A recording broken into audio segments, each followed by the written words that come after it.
You're listening to an archived Cabral Concept podcast.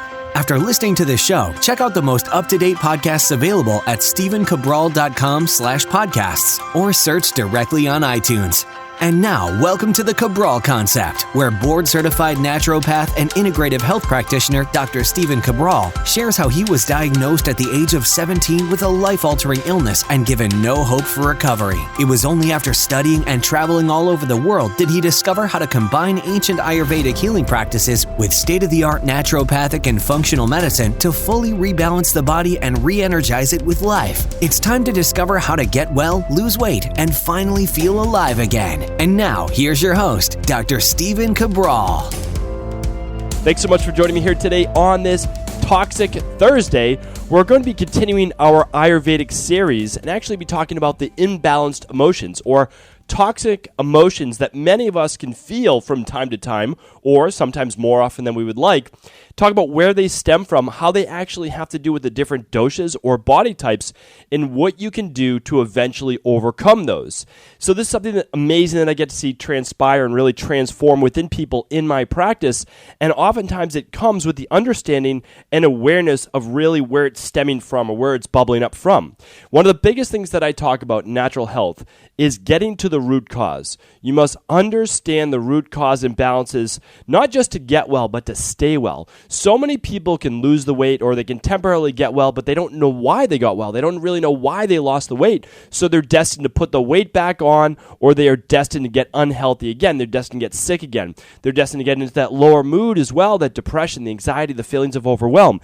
If you never understand, if you don't go back and truly take the time to realize how you got there or why you got there in the first place, you were destined to repeat it. One of my favorite lines, I wish I could give this person credit. I'm sure I can do an easy one to look up on this. But it's those who forget the past are destined to repeat it. So very famous quote, right? Those who forget the past are destined to repeat it. And I honestly believe that if we do not know how we got sick, if we don't know how we got unwell, whether it's mentally or physically, or how we gained the weight, we're going to gain it back, or we're going to get back there. So that's why I know how I got sick. I got sick. A lot of people believe it was just from me taking 3,000 antibiotics from the ages of 14 to 17 years old, from a dermatologist prescribed me amoxicillin twice a day.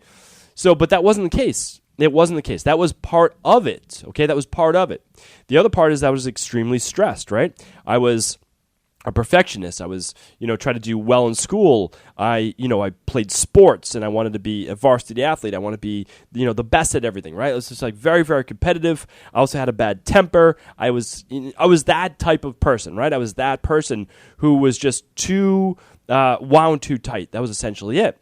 So when I'm going for my SATs, I'm trying to get into school, I'm going to be leaving all my friends, my family behind, going to college, relationships, and then I'm also on top of that working for the very first time, 16, 17 years old, for a real job, one that required me. Actually, I had two jobs, right? So I would have a job during the day, and back then I was actually teaching sailing, which is amazing, but it was physical work, putting boats together, pulling them up, getting, everyone ready, teaching the whole day, and I was out in the sun. Then after that, I would go to the gym, or I would actually work just part-time at a gym.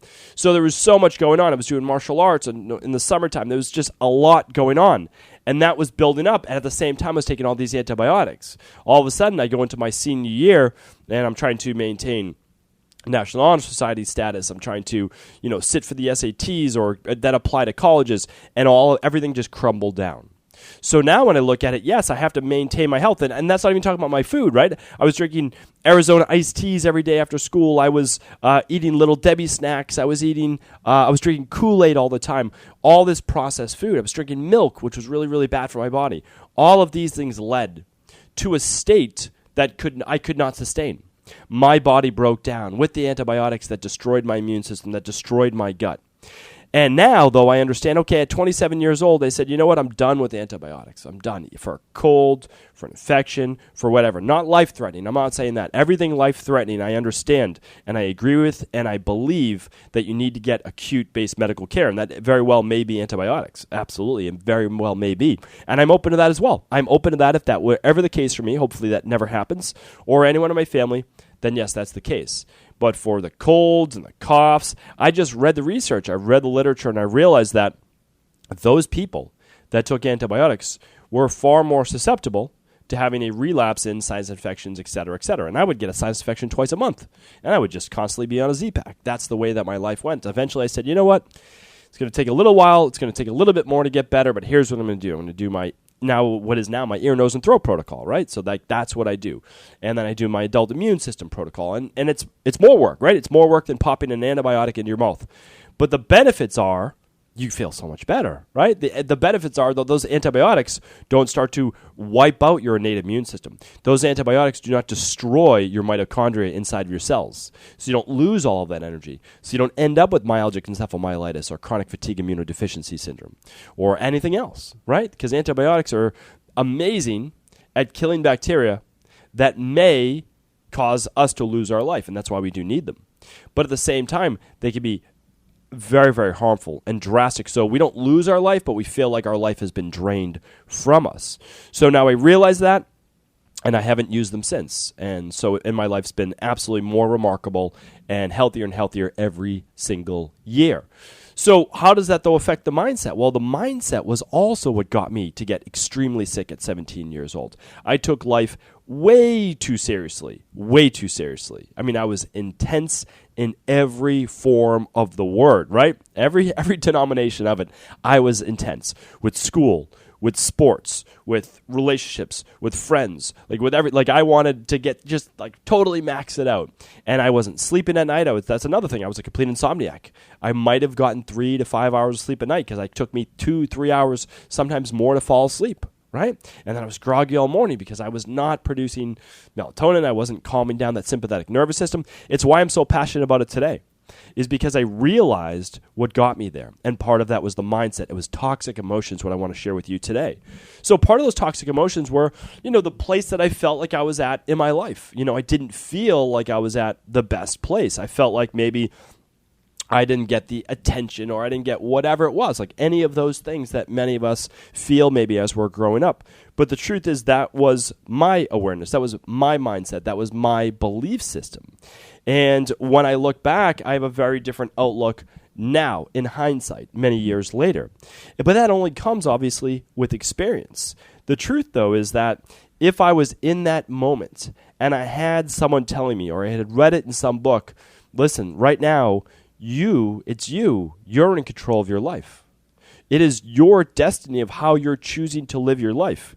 Even if you're in a terrible situation right now, that situation will not last. How will you deal with it, though, in the current state? How will you deal with it in your current state?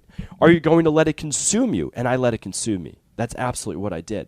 So I want to go through the different body types and how they trend towards certain emotions and share with you that so that you can decide where you're at right now, and then hopefully we can help walk you through that. But when you look at, so we spoke about this before, and every week I'm doing an Ayurvedic series, and I do hope you tune back in every week since episode 900. It started with StephenCabral.com/900, and I do really implore you to go back and start listening to previous podcasts at StephenCabral.com/podcasts. Today is episode 972. StephenCabral.com/972 will be all the show notes there today.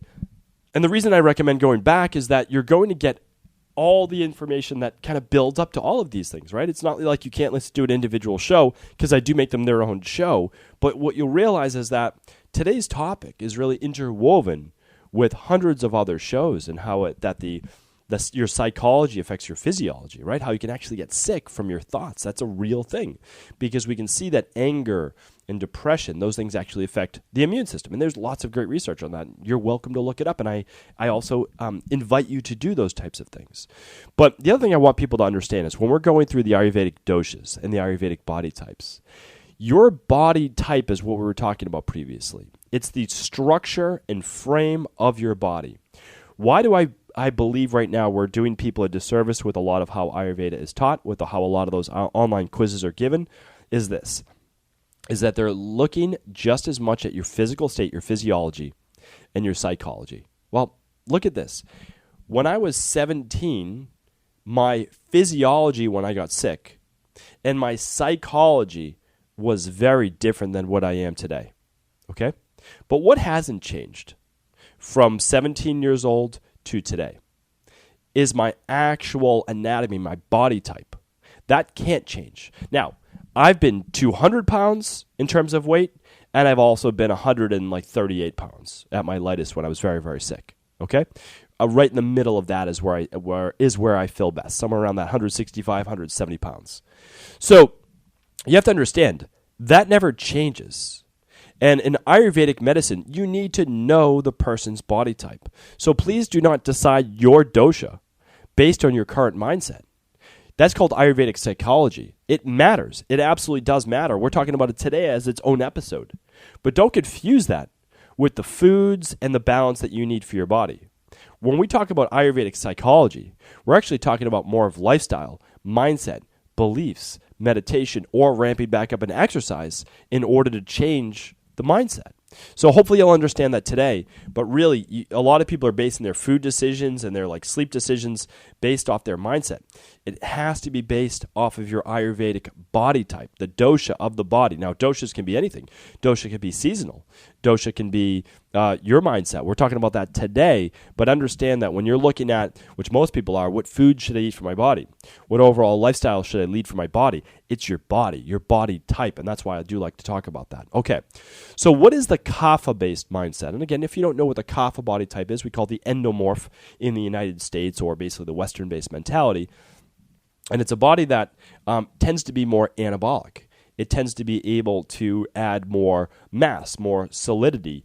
It's more solid. It has a better, overall, a better immune system, thicker hair, all of those things. But again, you might say, well, I have thinner hair, so I can't be a kapha body type. Well, you could have thinner hair because you might have hypothyroidism.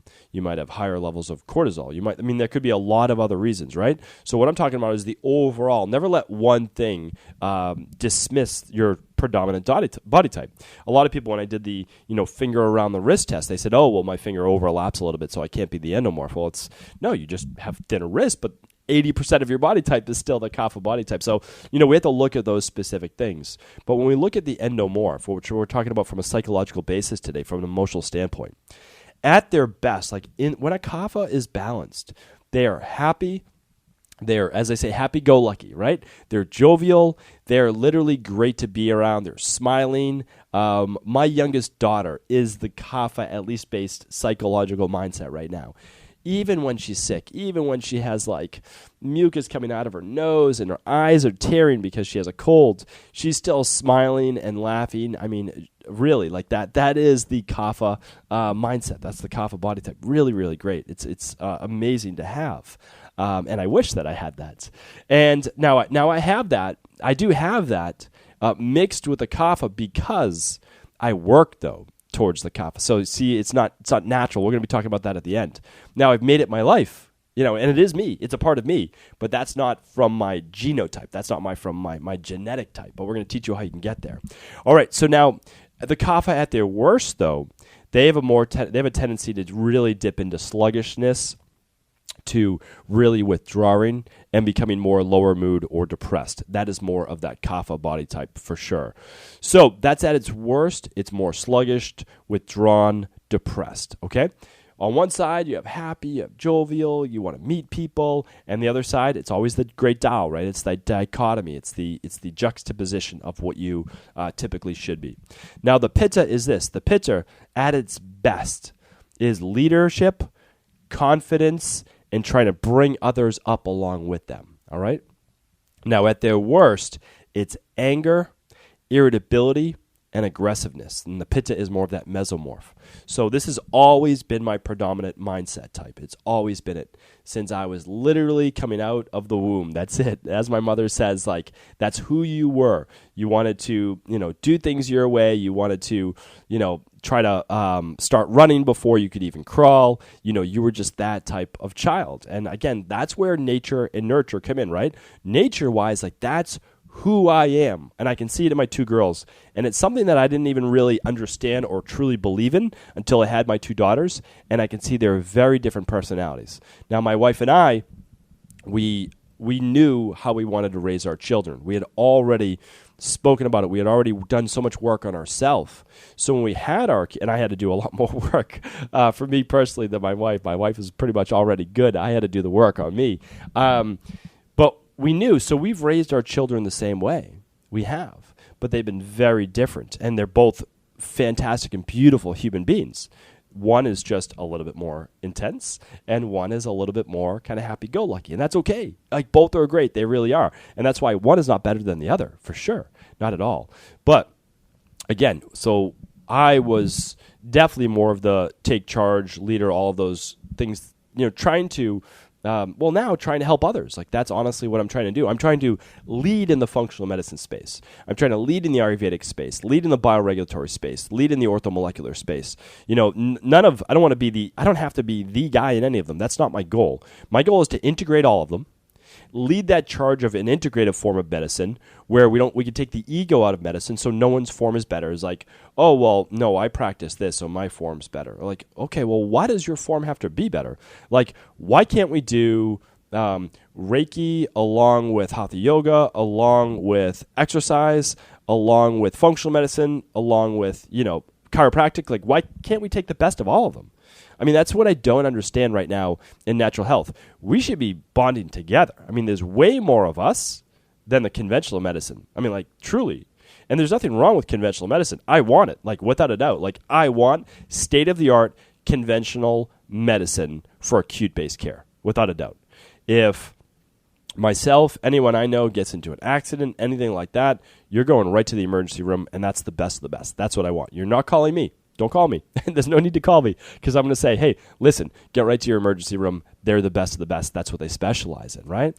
But why can't we all come together for an integrative form of medicine? So that's what I'm trying to lead in. So I'm trying to use my qualities that I was just born with, and again, not good or bad, that can absolutely lead more towards anger, irritability, and aggressiveness. However, I realized that that's what got me sick, right? So now I'm trying to move more towards just saying, okay, I like trying to make a movement happen. I like trying to gather people in one direction. Like, I like that. I enjoy that. Let's do it for a positive thing. Let's do it for good. And if you're the endomorph and you're someone that loves to be around people, like, you'll get together social gatherings. You'll get together, community-based events. That's not who I am, right? That's definitely not who I am. I love speaking in groups, but I don't put the groups together, right?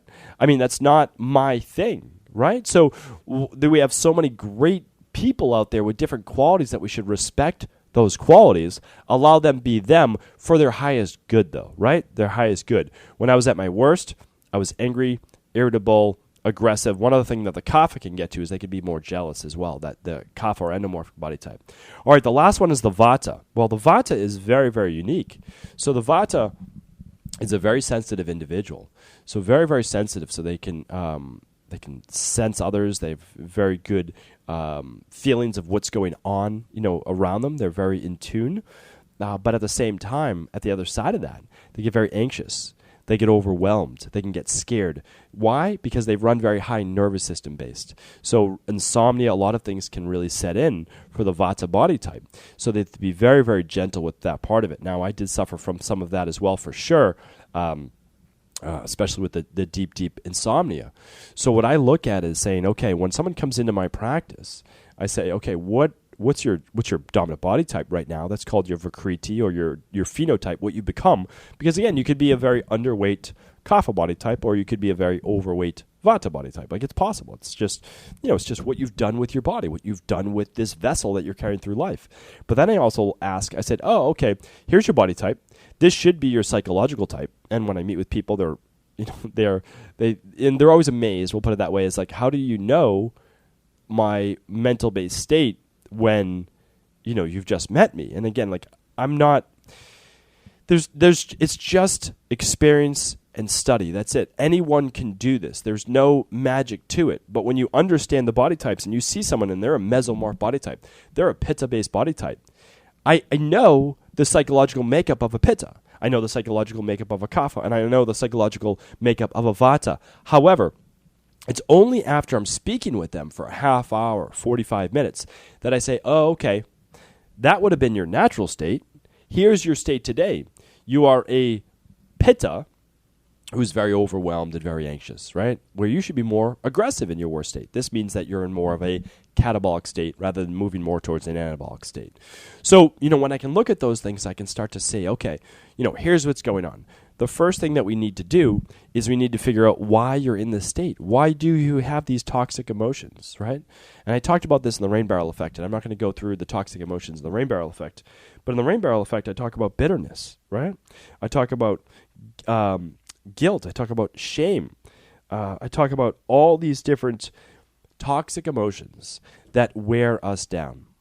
Now, how do we overcome all of these? It's simply going through today. It's taking a real self-assessment. A lot of people don't want to be honest with themselves. They don't want to be honest with their body type, right? They don't want to be honest that they're the Vata, the Pitta, or the Kapha. They don't want to be honest with it. They also don't want to be honest with their emotions. Like, I am angry. I did before. I'm not angry today. I said I am angry, but I'm not angry today. But I was back then. I don't think that I was willing to accept it back then. I would say, no, I'm not, right? With anger, no, I'm not. And the reason is that I just was so overwhelmed. I was so upset with my current state. I wanted to be well. I wasn't well. I saw no way out. So, of course, it made me angry. A lot of people could say, well, you're justified in your anger. And maybe I was. Maybe I was justified in my anger. Maybe you're justified in your depression right now, your low mood. Maybe you're justified right now in feeling anxious. You probably are. Meaning, there's probably circumstances in your life where you're absolutely justified in having any one of those emotions. Absolutely. But the problem is, it's not serving you. That's what I want you to understand, is you're allowed to have the emotion. You're allowed to feel the emotion. You're even overall justified in the way and why you feel that way. But the problem is, it's going to wear you down over time, if it hasn't already. You're going to become sick. If you're more towards the Kapha body type, you're going to start to put on weight. Even if you're the Pitta or the Vata, you'll start to put weight around the middle because of the high levels of cortisol or stress, or higher levels of blood sugar and insulin, or higher levels of estrogen around the hips. All of those things will happen. And then you get into even more of a funk. You produce even more cortisol. You produce even more inflammation. I went through that on a previous podcast as well. And it's a vicious cycle. So the problem is this. Although you may be very justified in how you feel, you have to be the one to pull yourself out of it. And because you're doing it for you, for no one else but you. And if you get yourself well, then you can serve others. Because there's a lot of people out there who don't care about themselves. They don't care about getting themselves well. But they do care about others. So I implore those people, and if that is you, to get yourself well for all the good that you can then do in the world, for all the other people that you can help, all the other people that you can heal. But unless you get yourself well, you can't give that to others. One of the best quotes that I get, I wish I knew. I love quotes. I really do. I read a lot of quotes. But the issue is this. So, I'll tell you, I don't remember always the names of the people that say it. But the quote was this, is that you can't give something you don't have. Or you can't fully give of something that you don't have. Meaning you can give love to someone else, but not to the same level as if you truly loved yourself. You can't bring happiness to the world around you to as great of an extent if you were happy yourself. Because when you feel the emotion, it emanates from you. A lot of people call that the law of vibration or frequency. And that's actually can be measured now. Believe it or not, happiness, frustration, all of these things can be measured. You can actually see it light up in the brain. It's very, very remarkable. So when we talk about these things, we say to give the greatest amount of love, to give the greatest amount of happiness, to give the greatest amount of joy, you need to feel that in yourself first. So you need to do the things that make you happy, that make you feel love for yourself, and that bring joy to yourself. You owe that to yourself. You're just as important as anyone else. I honestly believe that. But we build up these toxic emotions from our childhood-based experiences, from relationship issues that we've had, from any type of cognitive dissonance we have of where we are now versus where we believe to be, where we want to be, or where we believe we should be, right? There's a big disconnect, and that makes a lot of people unhappy. Makes them a lot of anxious that they aren't already there yet, right? They're striving for something, but they're not there yet. They want to lose the weight, but they're not there yet. They want to get well, but they're not there yet. They want to have this career, but they're not there yet. They want to get into the perfect relationship, but they're not there yet. They want to have the spiritual practice where they feel happy and fulfilled and enlightened, but they're not there yet. And they're always wondering, well, when am I going to get there? Well, the wondering of when you're going to get there only causes more of that toxic buildup because you're showing your lack. You're showing your lack of versus saying something like, and this is just one way to look at it, where I don't know when I'm going to get there. I don't even know if I'm going to ever get there, but I'm going to continue to walk the path. I'm going to continue to do the things that I would need to do anyway in order to get well, in order to lose weight, in order to find the right person, right? In order to build the spiritual practice, and in order to have the career that I want. You have to at least walk the path. And by walking the path, you begin to build up little small wins. Those small wins can hopefully then give you the confidence that you have, give you the confidence back in the pitta, right? Or the confidence back even in the vata, right? And they can make you happier. So if there's one thing that I want to leave you with today is that I need you to take an honest assessment of where you're at. What are the dominant emotions that you're feeling? Do they trend more towards the happiness side of the spectrum? The joy, the love, the happiness, the contentment? Or are you down on the more of the negative side, the lower vibration, which is the depression, the sluggishness, the irritability, the aggressiveness, the anxiousness, the overwhelm, maybe even feeling scared, right? Those are the lower vibration. What I want you to do are to do things in your life to begin to build those vibrations up. I want you to begin to get into an exercise program that's going to boost your endorphins, that's going to help you produce more serotonin, that's going to build more confidence in you. I want you to start to eat the right foods. By eating the healthy, anti-inflammatory, plant-based foods, predominantly plant-based foods for the most part, I want you to look at all of the good nutrition, the vitamins, the minerals, all of those great things that you're putting into your body. And once you do that, then I want you to start to get to bed on time. I want you to start to do all of the things that will make your body healthy so that you have the energy, you have the nutrition, you've done the exercise to give you the energy. You're doing the things that will allow you then to make your physiology affect your psychology. Because if you don't know how to change your psychology, what we need to start with is our body. And that is why literally the tagline of the Cabral concept is change your body, change your life. What we need to do is begin to change this vessel that we have and begin to become self-aware, aware of those emotions that we have, begin to ask ourselves, why do we have these emotions? Are they who we are, right? Do they match with who we are, or do we want something different for ourselves? I'll be talking about more of this topic in future Cabral concepts. Do tune in every Mindset and Motivation Monday for more on this topic. Hopefully today was helpful. If it was, as always, please do feel free to share this show with anyone you believe it could serve. Take care, everyone. I want to sincerely thank you for your support of this podcast. I couldn't do it without you, and I mean that. I truly do. I also want to make sure you knew that we now have multiple ways for you to find your answers to the most difficult health, wellness, weight loss, and anti-aging questions. You can find podcast-specific topics like thyroid, adrenal, hormones, sleep, digestion, Ayurveda, and many more at stevencabral.com/podcasts that will then link you to your favorite Apple, Spotify, and other podcast players. Plus, all new podcasts and weekly exclusive video content is being added to our YouTube channel at youtube.com/Stephen Cabral. And that's Stephen with a PH. Head on over and subscribe so that you don't miss any of the exclusive content. Lastly, if you've ever found any of my podcasts or books to be helpful, I would really appreciate it if you could leave a review on iTunes or your favorite media player for the podcast. Rating and subscribing to the YouTube and podcast allow me to reach more and more people and help spread my mission of healing throughout the world. Thank you again for being a part of this movement.